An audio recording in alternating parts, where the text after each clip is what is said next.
ও বাবাজি ভাইরা, আমার নবী পাক সাল্লাল্লাহু তাআলা আলাইহি ওয়াসাল্লাম বললেন, ও ফাতেমা, তুমি জীবনে কোনোদিন তোমার স্বামীকে অর্ডার করবে না। জীবনে কোনোদিন তোমার ব্যবহারে তোমার স্বামী যেন দুঃখ কষ্ট না পেয়ে যায়। যদি তোমার ব্যবহার আচরণে তোমার স্বামী যদি কষ্ট দুঃখ ব্যথা বেদনা পেয়ে যায়, তোমার জান্নাতে রানী হওয়া যাবে না। আমার ফাতেমা তো জোহরা রাদিয়াল্লাহু তাআলা আনহা বললেন, ইয়া রাসূলুল্লাহ, ইয়া হাবিবাল্লাহ, নবী গো, আমার স্বামী হইল আমার মাথার তাজ, আমার স্বামী হইল আমার মাথার মুকুট, আমার স্বামী হইল আমার কাছে রাজা। অতএব রাজাকে আমি কেমন করে অর্ডার করতে পারি? আমি রাজার সম্মুখে কেমন করে আমার ব্যবহার খারাপ দেখাইতে পারি?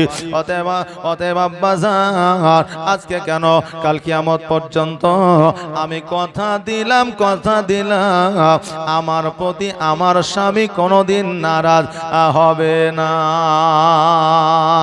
নবী আমার সমস্ত সাহাবীদের লইয়া আমার মা ফাতেমা তো জোহরা রাদিয়াল্লাহু তাআলা আনহার কাছ থেকে বাড়ি থেকে যেন নিজের বাড়ির দিকে আসলে একদিন, 2 দিন, 3 দিন, 4 দিন, 5 দিন অতিবাহিত হয়ে গেল। হঠাৎ করে আমার হযরত আলী রাদিয়াল্লাহু তাআলা আনহু আপনার জঙ্গল থেকে আপনার কাঠ কাটে নেওয়ার পরে বাড়ির দিকে যখন আসলেন, আসার পরে আমার মা ফাতেমা রাদিয়াল্লাহু তাআলা আনহার দিকে আপনার লক্ষ্য করলেন। আমার মা ফাতেমা রাদিয়াল্লাহু তাআলা আনহার মনটা যেন একটু খারাপ হয়ে আছে। আমার আলী রাদিয়াল্লাহু তাআলা আনহু বললেন, ও বিবি ফাতেমা, আমাকে দেখলে তোমার মনটা খুশি হয়ে যায়, আমাকে দেখলে তোমার মুখে একটু মিচকি হাসি চলে আসে। অতএব আজকে আমি যখন বাড়িতে আসলাম, তোমার মনের অবস্থা একটু খারাপ কেন মনে হয়? ফাতেমা, বলো বলো, তুমি আমাকে বলো, কোনো অসুবিধা নাই, কারণ তোমার স্বামীকে বলবা না কাকে বলবা? আমার ফাতেমা মিচকি হাসি দিয়ে বলে, ও কয় আমার প্রাণের স্বামী, আজকে কয়েকদিন হয়ে গেল আমার আব্বাজানকে দেখি না, কারণ অনেকদিন আমার আব্বাজানকে ছাড়িয়া আজকে আপনার বাড়িতে বসবাস করতে আছি। একজন মহিলা যখন বাপের বাড়ি থেকে বিবাহ করে যখন স্বামীর বাড়িতে আসে, 2 দিন 4 দিন অতিবাহিত হয়ে গেলে মনটা যেন খারাপ করে। কারণ কেন খারাপ করবে না? 18 থেকে 20 বছর বাপ মায়ের বাড়িতে লালন পালন হইয়া বড় হয়েছে, একটা নতুন বাড়িতে 2 দিন 4 দিন আসার পরে মনটা খারাপ হওয়াই স্বাভাবিক। আমার আলী রাদিয়াল্লাহু তাআলা আনহু বললেন, ও ফাতেমা, চলো চলো, তবে তোমার আব্বাজানের বাড়ি থেকে ঘুরে আসি, তোমার আব্বাজানের বাড়ি থেকে বেড়ায় আসি। আমার ফাতেমা তো জোহরা রাদিয়াল্লাহু তাআলা আনহা সঙ্গে সঙ্গে আপনার দণ্ডায়মান হয়ে গেল, সঙ্গে সঙ্গে যেন আপনার দাঁড়ায় গেল। দাঁড়িয়ে যাওয়ার পরে বলেন, হুজুর তবে চলেন, এখনই চলেন, এইভাবে চলে। আমার আলী বলে, ফাতেমা, আজকে তুমি তোমার আব্বাজানের বাড়িতে যাবে, বলো বলো, আজকে তুমি এই কাপড়টা কি পাল্টে নিবে না? তোমার অন্য কোনো পোশাক পরিধান করবে না? এটা তো সর্বদা সর্বসময় বাড়িতে পরিধান করো, একটা নতুন পোশাক পরো, আর ওই নতুন পোশাকটা পরিধান করা চলো আব্বার বাড়ি থেকে ঘুরে আসে, তোমার আব্বাজানের বাড়ি থেকে ঘুরে আসি। আমার ফাতেমা তো জোহরা রাদিয়াল্লাহু তাআলা আনহা চিন্তা করে, আল্লাহ গো, আমার তো একটাই পোশাক, দ্বিতীয় কোনো পোশাক নাই। অতএব আমার স্বামীকে যদি আমি বলি একটাই পোশাক আছে, আর তো কোনো পোশাক নাই, আমার স্বামীর পোশাক কিনে দেওয়ার মতো ক্ষমতা নাই, আমার স্বামী হয়তো লজ্জিত হয়ে যাবে, অপমানিত হয়ে যাবে। অতএব আমি আমার স্বামীকে অপমানিত লজ্জিত হতে দেব না। এই জন্য আমার ফাতেমা রাদিয়াল্লাহু তাআলা আনহা বললেন, স্বামী গো, আমি যে পোশাকটা পরে আছি, এই পোশাকে কি আমাকে ভালো লাগে না?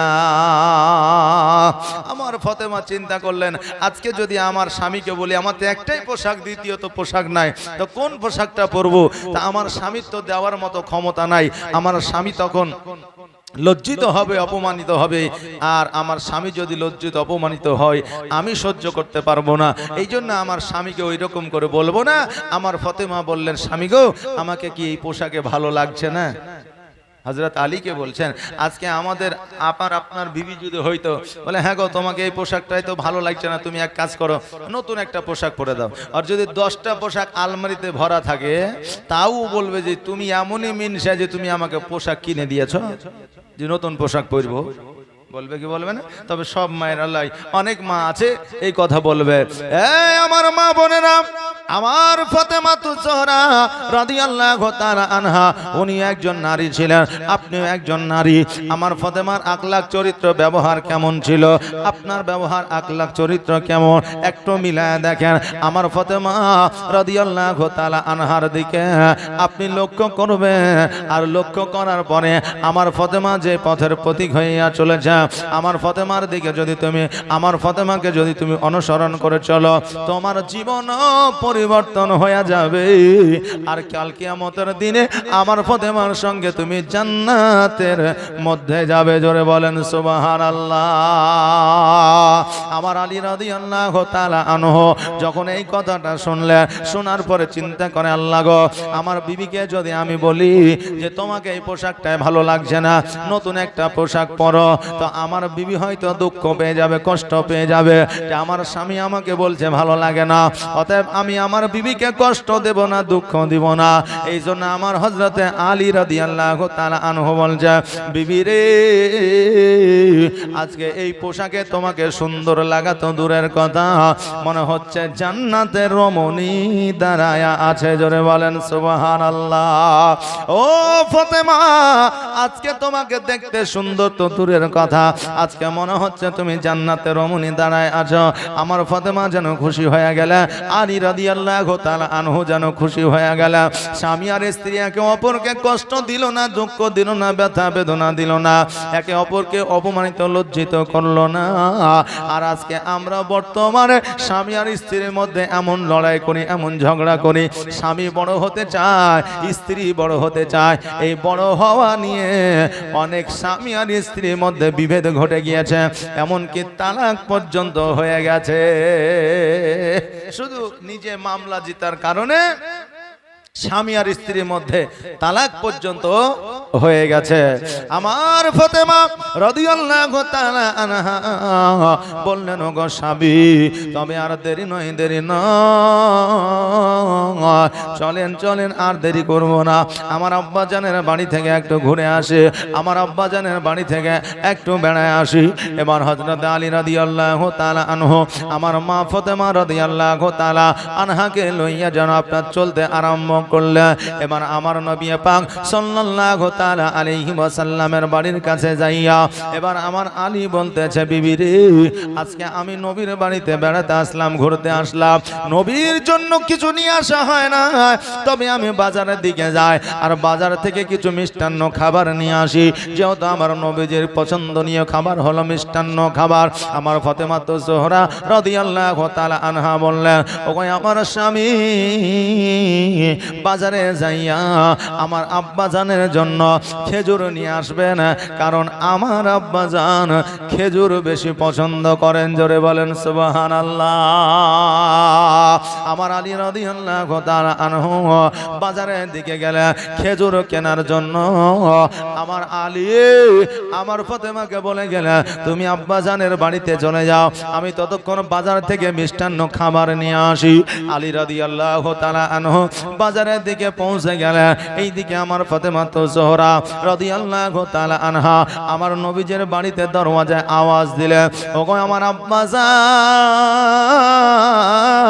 আমি ফাতেমা আপনার বাড়িতে এসেছি, দয়া করে দরওয়াজাটা একটু খোলো, আমি আপনার বাড়িতে বেড়াতে এসেছি। আমার নবীজি আওয়াজ দিয়ে বলে, ফাতেমা, আজকে তোমার আওয়াজটা শুনতে পাওয়া যায়, কিন্তু আমার জামাইয়ের আওয়াজ কেন পাওয়া যায় না? আমার আলীর আওয়াজ কেন পাওয়া যায় না? আমার আলী কি এখন, আমার আলী কি আসে নাই?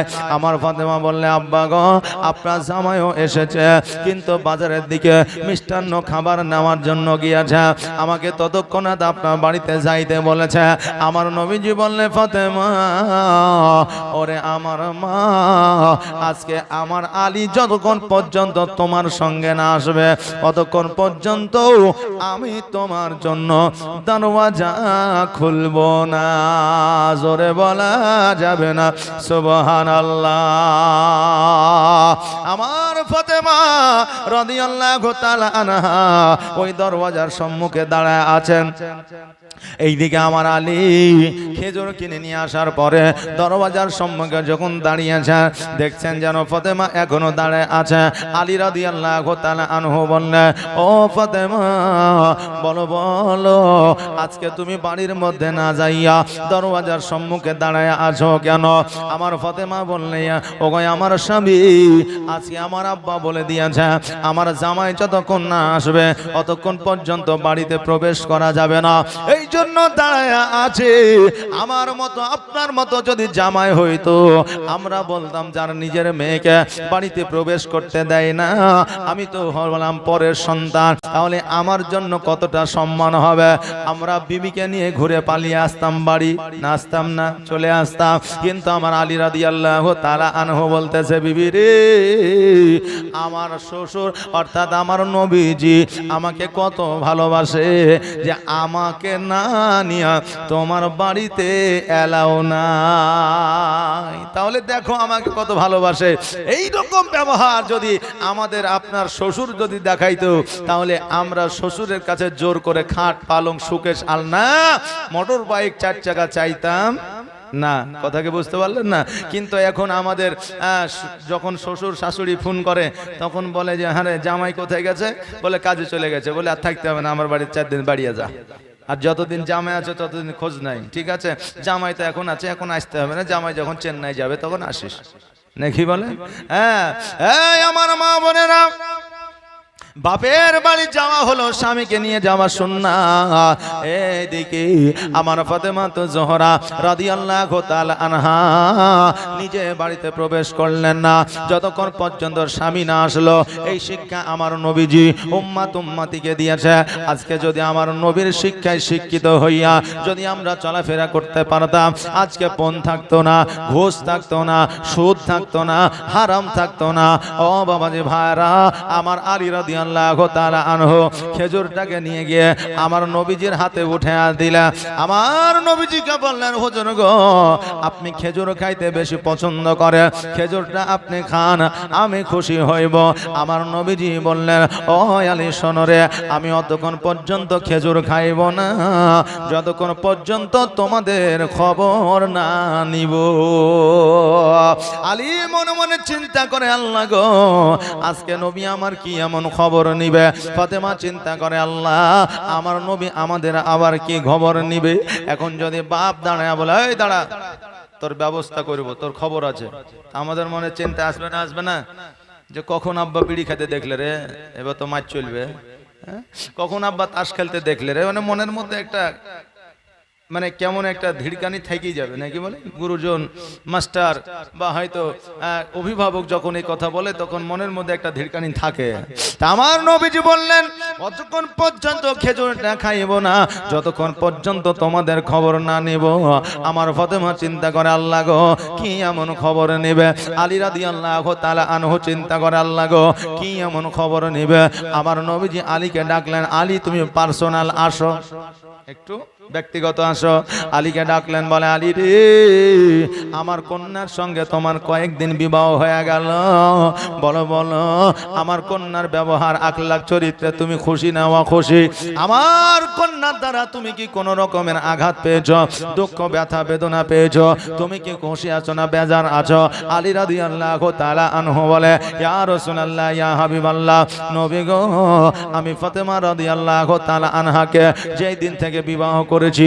খোদার কসম করে বলি, সেই দিন থেকে আমার বাড়িতে আমার আল্লাহর তরফ থেকে রহমত বর্ষিত হইতে আছে। জোরে বলেন সুবহানাল্লাহ। ওগো নবীজি, সেই দিন থেকে আমি বড় খুশি।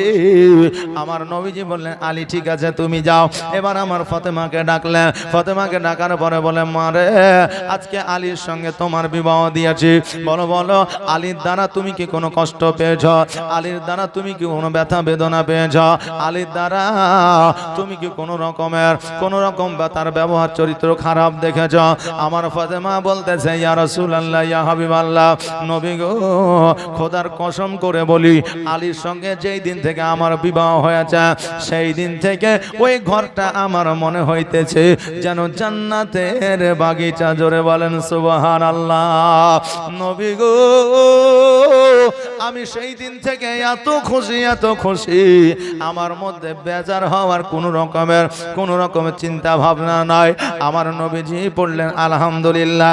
আলহামদুলিল্লাহ পড়ার পরে এবার আলীর কাছে আসলেন। আলীকে বললেন, আলী রে, আজকে তুমি যে খেজুরটা নিয়ে এসেছো, তুমিও খাও আমিও খাই, আর আমার কন্যাকেও দাও, আমরা সবাই মিলে এই খেজুরটা খাবো। সবাই যেন খেজুরটা খাইলেন আর আল্লাহর শুকরিয়া আদায় করলেন। আওয়াজ দিয়ে সবাই পড়লেন আলহামদুলিল্লাহ। আজকে বর্তমানে আমার নবীজি যে শিক্ষা দিয়েছেন, ওই শিক্ষা নিয়ে যদি আমরা চলতাম, আমাদের মধ্যে কোনো রকমের বিভেদ সৃষ্টি হইতো না, ঝগড়া ঝামেলা কোনো হইতো না।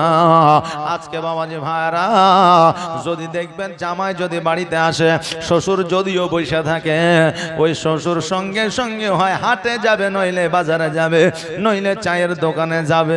এখন ওকে যদি বলা হয়, হারে তোর যে জামাই আসলো, তুই সঙ্গে সঙ্গে বাইর হয়ে আসলি, কি ব্যাপার, জামাইয়ের সঙ্গে একটু গল্প সল্প করবি? তো শ্বশুর বলবে, ও কি আমার ভাইরা নাকি, তোর সাথে গল্প করবো?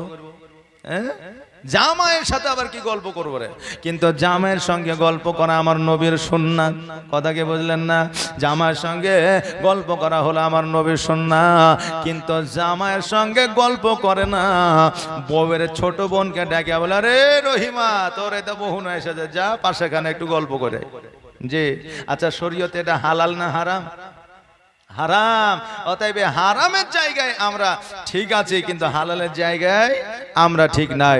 শ্বশুর হইয়া জামাইয়ের সঙ্গে গল্প কোনো কথা বলো, সে নিজের সন্তানের মতো কইরা জামাইয়ের সঙ্গে যখন ব্যবহার চরিত্র দেখাবে, তোমার সঙ্গে যদি 4 লাখ টাকা লেনা পাওনা থাকে, বাকি যদি 2 লাখ টাকা থাকে, ওই জামাই যদি আসলে মানুষ হয়, ওই শ্বশুরের কাছ থেকে টাকার জন্য কোনো চাপ দিবে না। আমাকে তো সন্তানের মতো ভালোবাসে, তা আমি টাকার জন্য আর কি বলবো? হ্যাঁ, বলতে আমার খুব খারাপ লাগে, লজ্জা লাগে, আর বলতে পারবে না। জামাইকে আর শ্বশুরকে কোনো টেনশন নিতে হবে না। কিন্তু এমন ব্যবহার দেখায় যে জামাই যদি 2 লাখ টাকা পায়, তো আরো চাপ দেয় যে আরো 1 লাখ টাকা বেশি দিতে বলবে। জামাই দেখলে শ্বশুরের পালায়, কিন্তু পালানো যাবে না।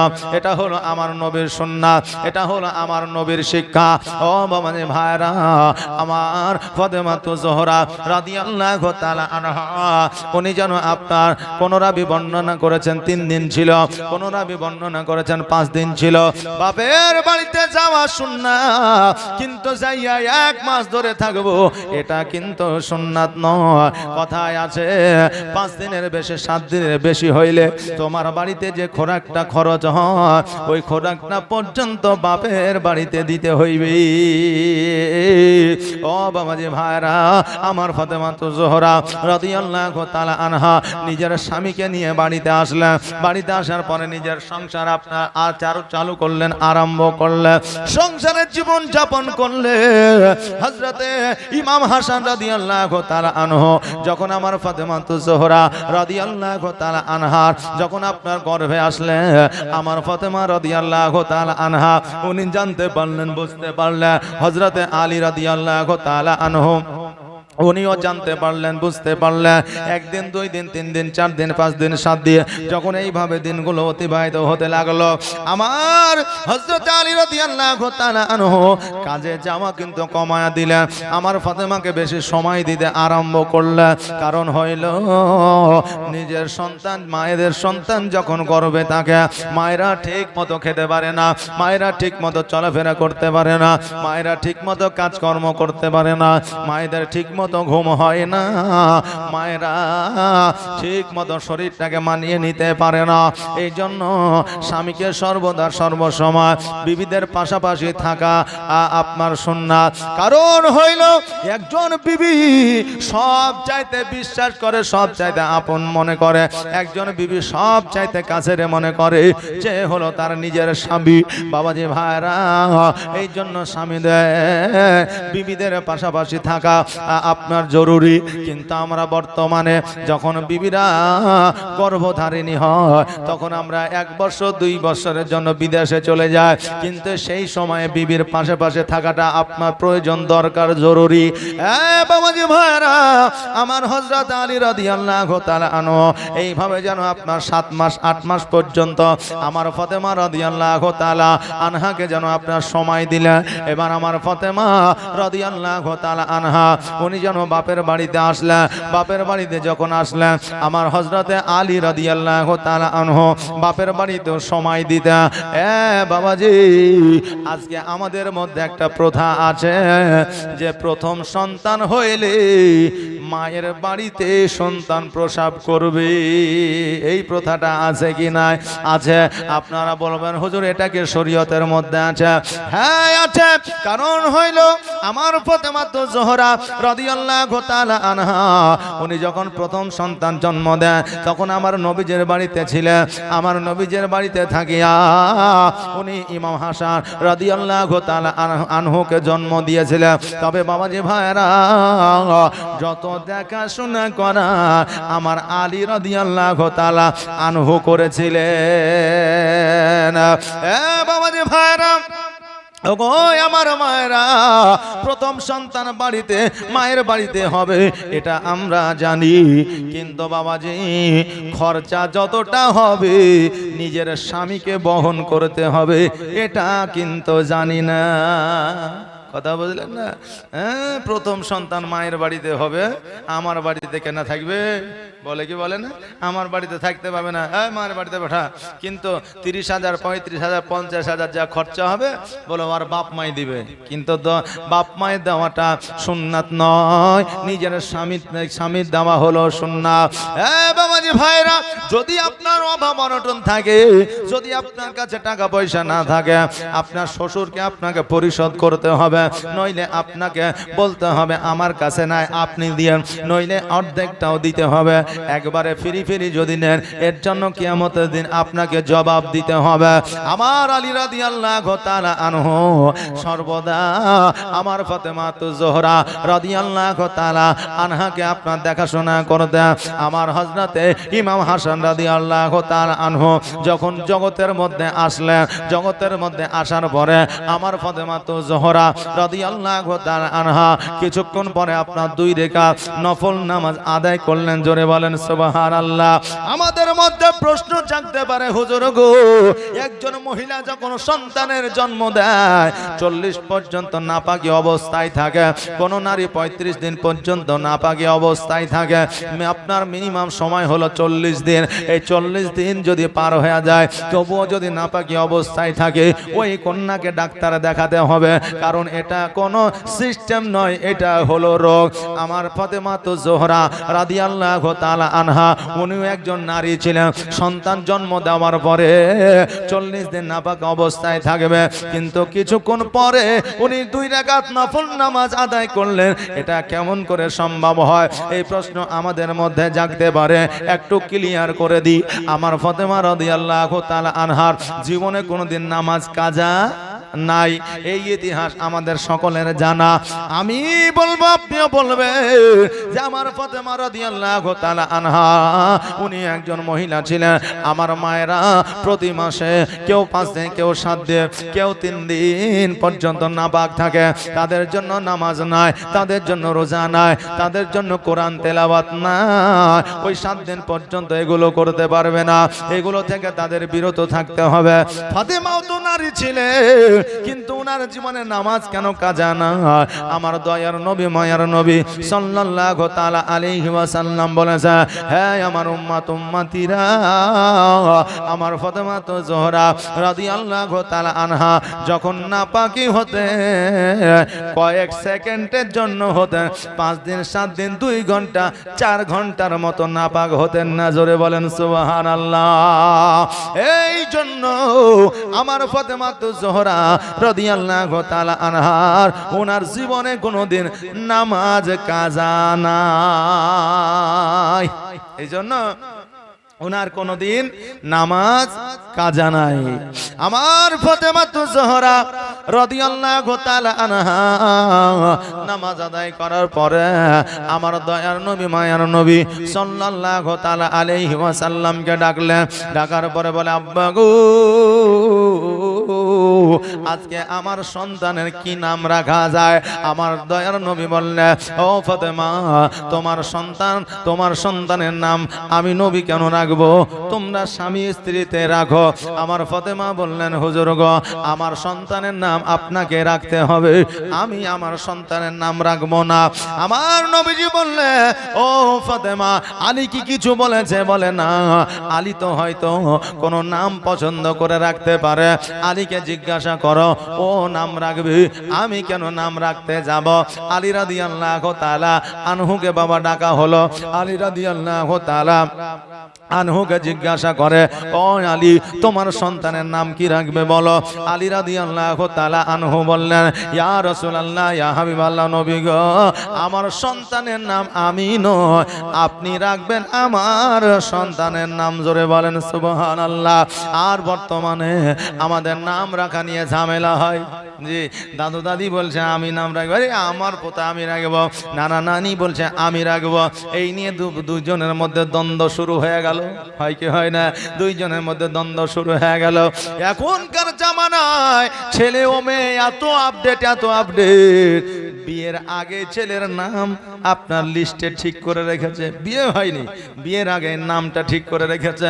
কিছুদিন আগে ফেসবুকের মধ্যে দেখছিলাম, বউ দেখা হয়নি, বউ আপনার ঠিকই হয়নি, কিছুই হয়নি। অতএব বউয়ের জন্য কসমেটিকের বাজার করতে গেছে, যে বিয়েতে একদিন করতে হবে, আগে থেকে কসমেটিকের বাজারটা করে রাখি, কম দামে হয়ে যাবে, বিয়ের সময় বাজার করতে গেলে সবাই জানতে পারবে, দামটা বেশি হয়ে যাবে। কথা বুঝলেন না? এখনকার যুবক এরকম আপডেট। আপনার স্বামী আর স্ত্রী বিয়ে হওয়ার একদিন পরেই 2 দিন পরে স্বামী আর স্ত্রীতে যুক্তি করে নিয়েছে, যদি ছেলে হয় এই নাম রাখবো, যদি মেয়ে হয় এই নাম রাখবো। তবে এখনকার যুগের নাম কিন্তু বাবা মডার্ন। রহিমা, কারিমা, আয়েশা, খাদিজা, ফাতেমা, কুলসুম, এই সমস্ত নাম নাই। এখন বর্তমানে নাম হলো রিঙ্কি, পিঙ্কি, তারপরে বিউটি, শিউটি। কথা বুঝলেন না? এইরকম নাম। ছেলে যদি হয়, এখন ওই ছেলেদের নাম আব্দুর রহমান, আব্দুল সাত্তার, আব্দুল জব্বার, এইরকম কোনো নাম নাই। এখন ছেলেদের নাম হলো রিকি, বিকি, তারপরে টনি, তারপরে হচ্ছে বনি, এরকম নাম নাই যে ওই সমস্ত নাম নাই। এই সমস্ত নাম এখন বর্তমানে আপডেট হয়েছে বলে এই সমস্ত নাম রাখছি। তবে আমার মা বাবাদের বলবো, এই সমস্ত নাম নিয়ে জান্নাতে যাইতে পারবে না। কারণ আল্লাহ তাবারাক তাআলা যে ইসলামিক শরীয়ত মোতাবেক যদি নাম রাখা যায়, ওই নামের বাদৌলাতে আল্লাহ কিয়ামতের দিন জান্নাতে দিবে। জোরে বলেন সুবহানাল্লাহ। আজকে শরীয়তে নাম রাখো, ইসলামিক নাম রাখো, ওই বিকি, শিকি, রিঙ্কি, ঢিঙ্কি, ঢোলটু, বল্টু, এই সমস্ত নাম রাখা যাবে না। ও বাবাজি ভাইরা, আজকে এই সমস্ত নাম রাখলে আমাদের অপমানিত হতে হয়। হয় কি হয় না? অনেক যুবক আলেমদের ভালোবাসে, বক্তাদের ভালোবাসে। অনেক যুবক আলেমদের কাছাকাছি থাকে না, ইমামের কাছে যে দেখবেন যুবকরা বসে থাকে, তারপরে গল্প করে, কত রকম আপনার মসলা মাসাইল জানে। আলেমদের কাছে থাকতে যারা পছন্দ করে, কিন্তু ওই যুবকের এমন একটা নাম রেখে দিয়েছে তার বাপ মা, ওই নামটা বলতে লজ্জা করে। জি, আছে না নাই? একজন আমাকে মোটরসাইকেলে করে নিয়ে যাচ্ছে। এবার মোটরসাইকেলে যদি যায় তো কমসে কম তার নামটা তো জিজ্ঞাসা করতে হবে নাকি? নামটা যদি জিজ্ঞাসা না করি তো বলবো মৌলভী এমন রে, হ্যাঁ 10 কিলোমিটার বহেলে আসলাম, একটা কথাও জিজ্ঞাসা করলে না, বলবে কি বলবে না? আমি বলছি ভাই তোমার নাম কি? চুপচাপ মোটরসাইকেল চালাইছে, অন্য গল্প করছে। ঠিক আছে, নামের বেলায় চুপ, নামার সময় বলছে হারে ভাই তোমার নামটা তো বললে না। তখন হাসে বলছে হুজুর কি বলবো, নামটা বলতে একটু লজ্জাই লাগছে। তা বলো নাম যা আছে তা নাম বলবে, নাম বলতে লজ্জা কিসের? তো বলছে হুজুর আমার নাম হচ্ছে মিঠুন। মিঠুন? হ্যাঁ, তো নাম বলবা তো কিসের লজ্জা আছে? বলে হুজুর নামটা একটু কেমন হয়েছে, একটু ইসলামিক নাম হলে আলেম ওলামার কাছে বলতে ভালো লাগে। নামটা তা আমি রাখিনি, আমার বাপ মা রেখেছে, তো আমাকে একটু লজ্জা লজ্জা লাগছে। লজ্জার কিছু নাই, নাম তো তোমার বাপ মা রেখেছে তাই না? তো বাপ মা নাম রেখেছে, ছেলেটা লজ্জা পাইছে না? একজনের প্রথম সন্তান আপনার মেয়ে হয়েছে, কন্যা হয়েছে, আলেমের কাছে গেছে, যাওয়ার পরে বলছে হুজুর আমার একটা কন্যা হয়েছে, নামটা রাখেন। এখন মৌলভী সাহেব বলছে তোমার মেয়ের নাম রেখে দাও কারিমা, বলছে চলবে না। ফতেমা বলছে চলবে না। খাদিজা চলবে না। বলছে তাহলে কি নাম লিখবে? বলছে একটু আপডেট রাখেন, একটু মডার্ন নাম রাখেন। এখন মৌলভী রাগ করে বলেছে তোমার মেয়ের নাম রেখে দাও বেদের মেয়ে জোসনা।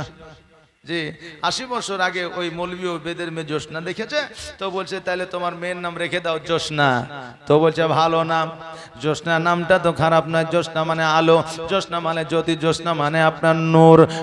বাবাজি ভাইরা, এই নামটা যখন রেখে দিয়েছে, বাড়িতে এসেছে, আসার পরে বিবিকে বলেছে, বিবি বলছে বাহ খুব সুন্দর না। এবার পরস্পর 4টা পুত্র সন্তান হয়েছে, আর এই 4টা পুত্র সন্তানের নাম মৌলভীর কাছ থেকে রেখেছে। এইদিকে মৌলভী জানে এ সোজা নাম রাখবে না বেকা নাম রাখবে, এই জন্য বেকা নাম দিয়েছে, আর নাম তার পছন্দ হয়েছে, রেখেও দিয়েছে। প্রথম সন্তানটার নাম যখন জিজ্ঞাসা করেছে, বলে আমার প্রথম সন্তান হয়েছে, প্রথম সন্তানটার নাম বলে তোমার বেটার নাম রেখে দাও, আর তোমার বেটার নাম রেখে দাও ছেঁড়া। বলছে ভালো নাম। ছিঁড়ে নাম তাও বলছে ভালো, মানে কিন্তু মডার্ন হলেই হবে, কারো যাতে না থাকে। কথা বুঝলেন না? আমাদের দেশে ভেটু নামও আছে। জি, কারো যদি থাকে তো রাগ করেন না, ভেটু নামও আছে। তো ভেটু আবার কি নাম? জি, ভেটুর কোনো অর্থ আছে? ওই ভ্যাটের গাছ দেখেছে, ভ্যাট থেকে ভেটু। কথা বুঝলেন না? তো এইরকম নামও আছে। নাম শুধু আপডেট হলেই হবে, নামের অর্থ মানে কি আর জানার দরকার নাই। বলে তোমার বড় ছেলের নাম রেখে দাও ছেঁড়া। বলে ঠিক আছে ভালো নাম। মেজো ছেলের নাম রেখে দাও ফুটা। বলে এটাও ভালো না। সেজো ছেলের নাম রেখে দাও বাঁশি। বলে এটাও ভালো। ছোট ছেলের নাম রেখে দাও লাঠি। বলে এটাও ভালো। বড়টার নাম ছেঁড়া, ছোটটা মেজোটার নাম ফুটা, সেজোটার নাম হচ্ছে বাঁশি, আর ছোটটার নাম হচ্ছে লাঠি। কথা বুঝলেন না?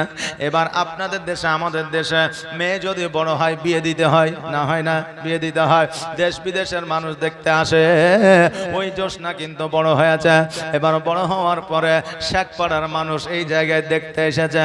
এবার দেখতে আসার পরে পছন্দ হয়ে গেছে, কথাবার্তা হয়ে গেছে, লেনা পাওনা হয়ে গেছে।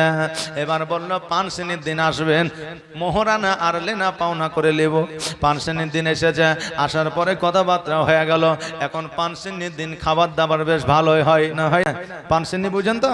হ্যাঁ, যেটাকে ধুলাপা বলে। পানসিনির দিন সবাই এসেছে, কথাবার্তা হয়ে গেছে। এবার বাড়ির যে গার্জেন অভিভাবক আছে, জোসনার বাপ বলতেছে আপনাদের দাওয়াত থাকলো, খাওয়া দাওয়া করে যাবেন। বলে ঠিক আছে। এবার সবাই হাতে মুখে পানি দিয়ে এসে দাঁড়িয়ে আছে। এইদিকে বলতেছে ছেঁড়া পাটি গুলো লিয়া। এখন যুবকরা বলছে হ্যাঁ রে, আরে বাড়িতে কি গোটা পাটি নাই, ছেঁড়া পাটি লিয়াই। তাই বলছে। এখন মুড়ল বেজে শুন, ছেঁড়া হোক আর ফাটা হোক যাই হোক, বসেলে কোনো তর্ক বিতর্ক করতে যাস না। বলে ঠিক আছে। এরপরে বলছে বেটা ফুটা থালি গুলা লিয়া। বলছে আরে গোটা থালি নাই নাকি? এখন নাই পাতা হয়েছে, তখন তার পাতা ছিল না। তো বলছে ফুটা থালি, তো ফুটা থালিতে ডাইল তো থাকবে না। বলছে ডাইল দিবি না, ঝোলও লিবি না, শুধু গোস্ত লিবি আর মারিয়ে দিবি, অসুবিধা নাই। তাহলে তো ডাইলও পড়বে না, ঝোলও পড়বে না। বলছে তা হয় না হয় মেনে নিলাম। ঠিক আছে মোড়ল, আপনি যেটা বলছেন সেটাই হবে। মোড়লের ওপরে কথাবার্তা তখন চলতো না, এখন মোড়লও মানে না, আর মোড়লও হয়েছে এখন তেমন। কথা বুঝলেন না? মোড়ল যেমন আগে 10টা যুবক দেখলে, 10টা আপনার চ্যাংড়া দেখলে মোড়ল দূর দিয়ে ঘুরে যাইতো, না জানি ওরা হয়তো বিড়ি খাবে, না হইলে তারা গল্প করছে। আর এখন আমি মোড়ল সামনে দিয়ে যাব। এখন যুবকরা দেখছে যে মোড়ল তো বারবার আসছে সামনে, কদিন লজ্জা করবো রে, টান আর সামনে বিড়ি টান। বুঝলেন না? এখন যেমন মোড়ল হয়েছে, যুবকেরা তেমন হয়েছে, পাবলিকও তেমন হয়েছে, সমাজও তেমন, বাপু যেমন ছেলেও তেমন এখন হয়ে গেছে। কথা বুঝলেন না? এবার বলছে ঠিক আছে মোড়ল, আপনি যেটা বলছেন সেটাই হবে। এবার কিছুক্ষণ পরে বলছে বাসি খাবার গুলো লিয়া। বুঝলেন? পানসিনির দিনে বাসি খাবার খাই নাকি কেউ? বাসি খাবার হবে না, খাবো না বা চলবে না। বলছে আপনারা ভুল ভাবছেন, বাসি খাবার লাই, আসলে আমার ছেলের নাম বাসি, তাই বাসিকে বলছে খাবারটা লিয়াই। তাহলে ছেঁড়া পাটি আর ফুটা থালি, তো বলি এগুলো ছেঁড়া না ফুটাও না, আমার বড় ছেলের নাম ছেঁড়া, তাই ছেঁড়াকে বললাম পাটিগুলো লিয়াই। মেজো ছেলের নাম ফুটা, তাই ফুটাকে বললাম থালিগুলো লিয়াই। আর সেজো ছেলের নাম বাসি, তাই বাসিকে বললাম খাবারগুলো লিয়াই। কিন্তু আসলে খাবার বাসিও লাই, থালি ফুটিও লাই, আর ছেঁড়া পাটিও লাই। এখন মুরই বলছে ও তাই, তাহলে ঠিক আছে চ বসি। এবার চুপ করে যা বসে আছে, কিছুক্ষণ পরে বলছে বেটা লাঠি একবার এদিকে আয়। এখন বলছে আমরা ভুল ভালিয়া বসালছে, এবার লাঠিকে ডেকেছে মানে মায়ের হবে, আর থাকা যাবে না। যে যেখানে ছিল বান্না মেরা মাঠ দিয়া পালালেও মা শেখ পড়া কথা বুঝলেন না, রোডে আর যাওয়ার দরকার না, বাসও ধরতে হবে না, মোটর সাইকেলে উঠতে হবে না, চ মাঠ যাই, পরে দেখা যাবে। বেরাদার, ওই জ্যোৎস্নার বিয়ে হলো না, মানুষ বুঝতে পারলো, জানতে পারলো পরে করে, নামের কারণে এই ঘটনা ঘটেছে। ও বেরাদার মিল্লাত ইসলামিয়া, এই নামের জন্য অপমানিত লজ্জিত হইতে হলো। এখনো বর্তমানে আমাদের মধ্যে এমন নাম আছে যেই নামের জন্য আমাদের লজ্জিত হতে হয়, অপমানিত হতে হয়। আজকে মুসলমানদের মধ্যে কুমার নাম আছে, শানু নাম আছে, মুসলমানদের মধ্যে অসীম আছে, হিন্দুদের মধ্যে অসীম আছে। ও বাবাজি ভাইরা, নামের মানে মতলবটা দেখতে হবে, আসলে মানেটা কি। আর যে কোনো নাম রেখে দিলেই হবে এ না। এখন রিঙ্কি আর পিঙ্কি নামের কোনো মানে নাই, কেন? শব্দের জন্য অর্থ নাই।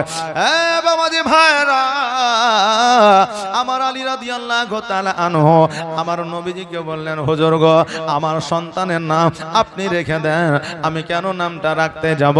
আমার নবীজি বললেন, আলী, আজকে তোমার সন্তানের নাম তুমি সুন্দর করে রাখবে, কারণ তোমার সন্তান হইলে তুমি কত না খুশি হয়ে যাও। আমার কন্যা ফাতেমা কত না খুশি হয়েছে, নামটা তুমি রাখবে, বড় আনন্দিত হবে। আমার আলী রাদিয়াল্লাহু তাআলা আনহু বললেন, ইয়া রাসূলুল্লাহ, ইয়া হাবিবাল্লাহ, নবী গো, আমার নামটা আপনি রেখেছেন, আর আমার সন্তানের নাম আমি কেমন করে রাখবো? আপনি আমার সন্তানের নামটা রেখে দেন। আমার নবীজি বললেন, আলী, তোমার নামটা আমি রেখেছি, তুমি কেমন করে জানলে? আমার আলী রাদিয়াল্লাহু তাআলা আনহু বললেন, ইয়া রাসূলুল্লাহ, ইয়া হাবিবাল্লাহ, নবী গো, আমার মা যখন কাবা ঘরের পাশ দিয়ে যাইতেছিল, আমার মায়ের যখন প্রসব বেদনা যন্ত্রণা শুরু হয়ে গেল, আমার মা আল্লাহর দরবারে দোয়া করলো, আল্লাহ গো, আজকে রাস্তায় যদি সন্তান প্রসব হয়ে যায়, আমি বেইজ্জতি হয়ে যাব। ওগো আল্লাহ, এই জায়গায় কোনো ঘর নাই, বাড়ি না, আজকে কাবা ঘর আছে, আল্লাহ গো, আমার ইজ্জত তুমি বাঁচায় নাও, এ কাবা ঘরের দরওয়াজা তুমি খুলে দাও। কোন রাবি বর্ণনা করেছেন দরওয়াজা অটোমেটিক খুলে গেছে, কোন রাবি বর্ণনা করেছে যে কাবা ঘরে আপনার দেওয়াল চটচট করে ফেটে গেছে। ওই ঘরের মধ্যে আমার আলী রাদিয়াল্লাহু তাআলা আনহু, ওনার মা ওই ঘরের মধ্যে প্রবেশ করেছে, সন্তান প্রসব করেছে। একদিন, 2 দিন, 3 দিন অতিবাহিত হয়ে গেছে, আলী রাদিয়াল্লাহু তাআলা আনহু কথা বলে নাই, কান্নাও করে নাই। আলী রাদিয়াল্লাহু তাআলা আনহু মাকে চোখ দুটো আপনার খুলে দেখে না। আমার আলী রাদিয়াল্লাহু তাআলা আনহু ওনার মায়ের দুগ্ধ পর্যন্ত পান করে না। ওনার মা চিন্তা করে, আল্লাহ গো, আমার সন্তান কি অসুস্থ নাকি? আমার সন্তান কি মুর্দা নাকি? আমার সন্তান কি কোন রকমের দুর্বল নাকি? আমার সন্তান কেন কথা বলে না? আমার সন্তান কেন কান্না করে না? আমার সন্তান কেন দুগ্ধ পান করে না? আমার সন্তান কেন তাকায়া দেখে না? এই কথাটা আমার নবীর কাছে পৌঁছায়া দিলে, আমার নবীজি আশাই বলে ছুটতে কাবা ঘরের মধ্যে আসলে, আসার পরে দেখছেন যেন আমার আলী রাদিয়াল্লাহু তাআলা আনহুর শরীরে যেন নাপাকি লেগে আছে। আলীকে গোসল পর্যন্ত দেওয়া হয় না। আমার নবী পাক সাল্লাল্লাহু তাআলা আলাইহি ওয়াসাল্লাম আলী রাদিয়াল্লাহু তাআলা আনহুকে কোলে উঠে আনিলেন। আর যেমনই কোলে উঠে নেওয়া, আমার আলী রাদিয়াল্লাহু তাআলা আনহু আমার নবীর দিকে টুকটুক করে যেন তাকাতে লাগলেন। জোরে বলেন সুবহানাল্লাহ। আমার আলী যখন নবীজির দিকে তাকাতে লাগলেন, নবী আমার আলীর গোসলটা বানায়া দিলে। আর আমার নবীজি বললেন, আলী রে, আজকে আমি নবী তোমার গোসলটা বানায়া দিলাম। আমার 63 বছর বয়সে যখন এই জগৎ ছেড়ে পর জগৎ গমন করব, আমি নবী আমার শেষ গোসলটা তুমি বানায়া দিও। জোরে বলেন সুবহানাল্লাহ। আরে আমার শেষ গোসলটা তুমি বানায়া দিও।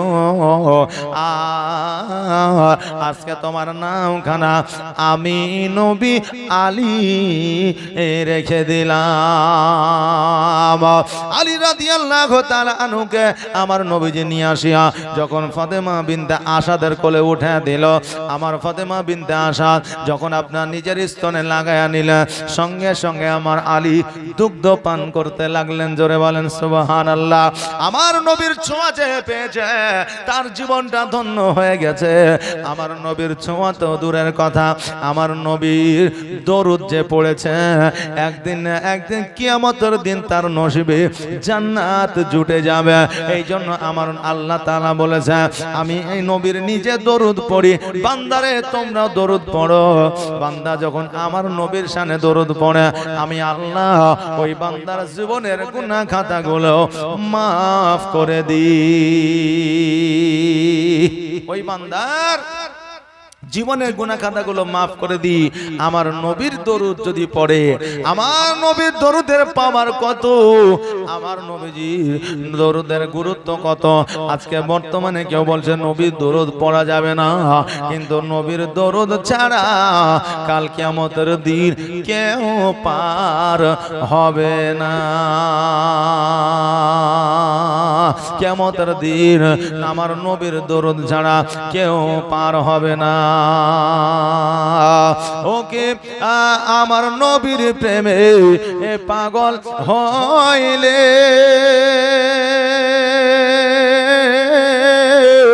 আমার আল্লাহ তাআলার দিদার মিলে গো। আমার নবীর প্রেমে পাগল হইলে আমার আল্লাহ তাআলার দিদার মিলে গো।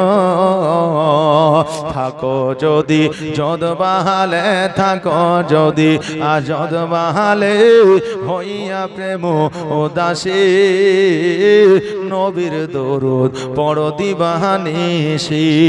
নবীর প্রেমে পাগল হইলে, নবীর প্রেমে পাগল হইলে আমার আল্লাহ তাআলা খুশি। নবীর দরুদ পড়ো দিবানিশি, নবীর দরুদ পড়ো দিবানিশি।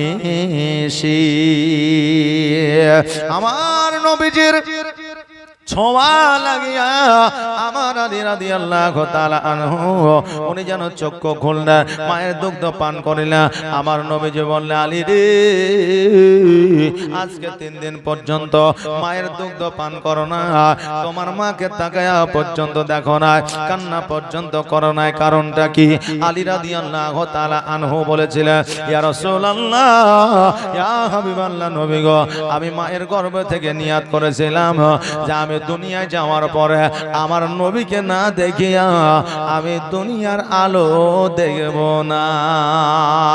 ওগো নবী, আমি আপনার চেহারা সর্বপ্রথম